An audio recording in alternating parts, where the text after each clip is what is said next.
Hi, this is Joe Long answering question 2 for evaluation. The question is, how effective is the combination of your main product and ancillary texts? So, first of all, I'm going to start off by giving the definition of brand identity. So I'm going to say what it is and why it's important. So the definition is, brand identity is the overall look of its communications. Effective visual brand identity is achieved by the consistent use of particular visual elements to create distinction, such as specific fonts, colors, and graphic elements. The core of every brand identity is a brand mark or logo.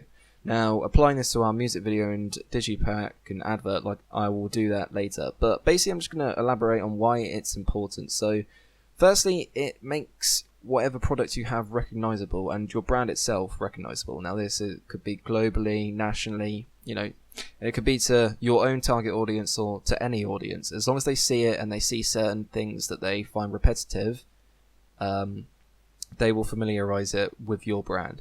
That is the next point. For the use of repetition of certain aspects, so props, colors, and motifs, audiences will familiarize that with your brand. So if they see certain, for example, I'm going to use music videos.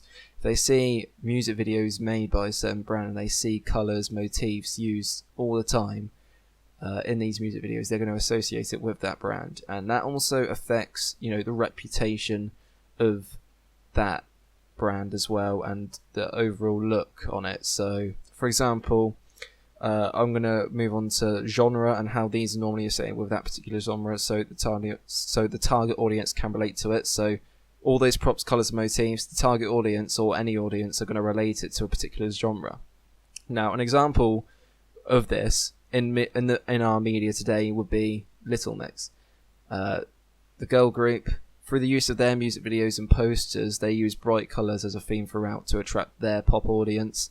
So if you look at any album covers, posters, or even in their own music videos, you're going to see bright colours throughout the music video, and that is immediately a way you're going to jump out pop genre to, and that is their target audience. So they're obviously familiarizing they're familiarizing a lot of bright colors to attract their own target audience and making it a constant theme. And that also links to the point I made earlier by having this repeated, the use of repetition to wider audiences, not only just their target audience.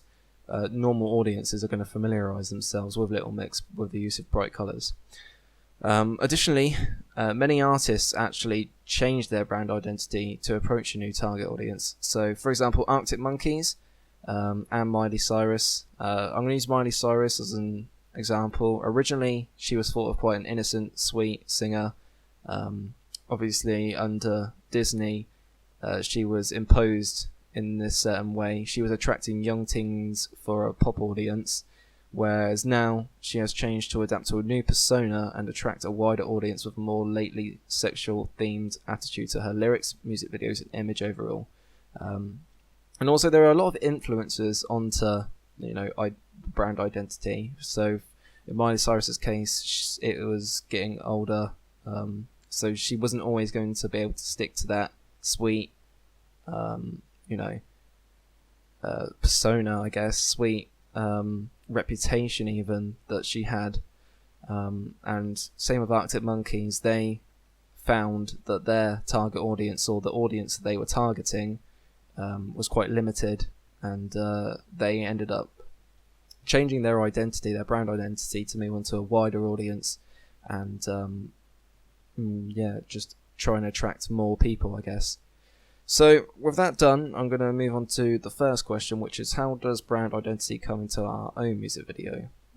And how does that relate to our digipack and advert through links? So first of all, I'm going to start with costume. So our main character or actor, Jane's costume, in both the music video and digipack and advert can be identified with our target audience, as they are predominantly going to be female teenagers, so they would familiarise with Jane's character and will be able to see themselves in her and not just a random girl, especially since our genre is pop indie hybrid. They'd be able to look at the costume Jane's wearing, look at the character, and be able to see themselves in Jane's shoes, especially similar age bracket we're aiming for in our target audience. Another way we linked the music video, digipack and advert, was by using the studio room. So if I elaborate, by having these images for the digipack and advert, particularly the bright orange as the background, repetitiveness would lead to audiences being more familiarised with our product and thus our brand. So having both associated with the same image doesn't risk any confusion or misinterpretation as to if they are the same genre. You could emphasise this more by using the studio space in a lot of our music video, using the same theme of bright colours in our music video, digipack and advert. That bright orange is a consistent theme, and it's something many artists do in the media today. In Adele's case, her new album 25 follows the theme of using a gloomy tone with a black and white overlay, which she uses on her album, advert, and also in her own music video.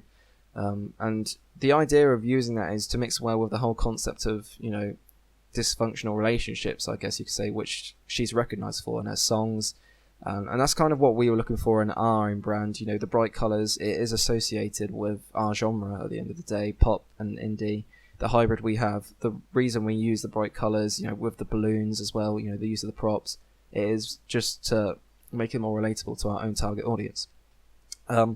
Additionally, we used actors of a similar age to our own target audience. The male attraction would be used for what is predominantly a female audience, but also since the song is about life and much of it focuses on relationship, loss and love, whilst the female actors would be used to show how our music video is relatable to people like our target audience. Like I say, it is predominantly going to be female based, and with their age bracket there we'll see similarities.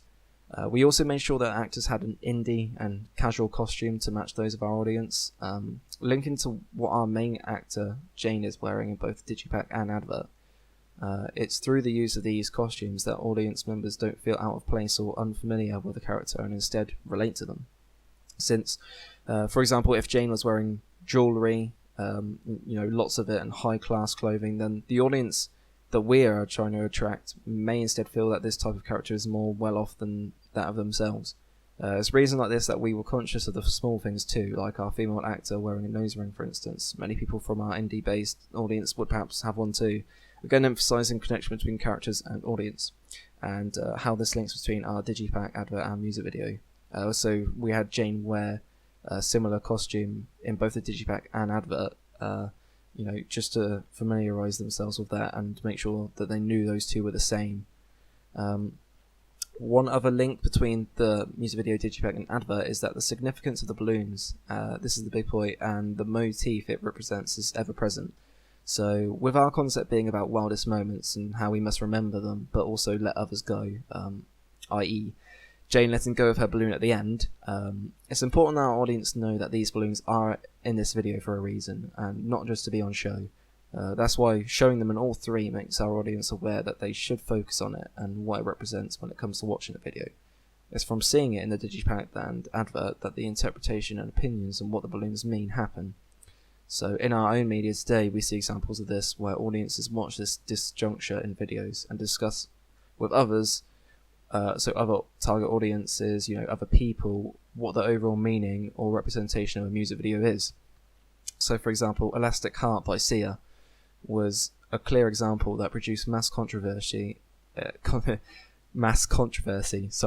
over the meaning of the video and made its popularity grow, which is something we slightly tried to impose in ours by having Jane's character let go of the balloon at the end of our video, and we kind of wanted to leave it on a cliffhanger. But lastly, as well as our digipack and advert using the same image, we also used the same fonts. We felt this was the most rational thing to do since we had used the same image. We don't look odd using a different one. So the font also had an indie appeal to it and makes the whole product look more slick and professional, as well as making the two a lot more recognisable by having a more distinctive font instead of a plain, overused one. So, with that said, now how is a clear sense of brand identity being created? So, with all that said, a clear sense of brand identity is being made by, the use of actors, costume, and fonts. The actors used are all late teens, so, like I said before, making our target audience clear whilst having themes of relationships and memories in our video, it makes it more relatable for them and appealing. This is emphasised by the costumes used, as the pop indie hybrid allows us to wear fashionable clothes that predominantly all of teenagers will wear, and this is backed up by the fact pop is such a huge genre with a massive audience. Most of the people watching the video, they're going to wear similar clothes to those of our actors. The studio space makes it clear that collectively the video, digipack and advert are all related and doesn't lead to any confusion as to what the genre is or what are the main purposes. This is emphasised more by having the same fonts on both the digipack and advert. Lastly, the theme of the balloons is used throughout, so the audience will familiarise with our whole product and us as a brand, especially being since the balloons are such a huge part of our video and the meaning. So lastly, how could we make it clearer? So I think the only thing we could have made clearer was the use of colour in the music video. We used a specific orange black I'm talking too much, my mouth's getting dry. We used a specific orange background behind our main actor Jane in order to represent her, but maybe to make it more specific we could have used more props like an orange balloon at the end to make sure the audience knew the colour was specific to her. Instead we had a more variation of colour, which was still okay as it could be linked with the different colours of the balloons, so for example signifying every wild moment like we wanted. But in order to link the three, it would have made it a lot easier if we presented Jane with the colour orange. Maybe one more thing we could have made clearer was to use the same font on the digipack and ad on the wildest moment cards in our music video. That way this font would have been used in all three rather than just the digipack and advert. However, if we made this improvement, it would have risked the wildest moments being a lot harder to read for our audience, so in conclusion it was probably more than likely the right choice, so we didn't want to make that error. And lastly, perhaps one small adjustment we could have done was the song titles for our back cover on the digipack. A lot of the songs sounded a bit vague, which I understood in terms of an indie genre, but that could lead to some misinterpretations with other genres. So for example, I'm going to pick the song 110%. It could be seen as a rap genre song, so maybe if we wanted to link it to the themes of our video, it could be more suitable, like a title, Begin Again. A more deep, meaningful title, which a lot of indie songs seem to be, hence the song Wildest Moments. Other than that, I believe we made consistent links between our video, digipack and advert and presented a clear brand identity to our audience. So that is that. Hopefully it's okay, and yeah, goodbye.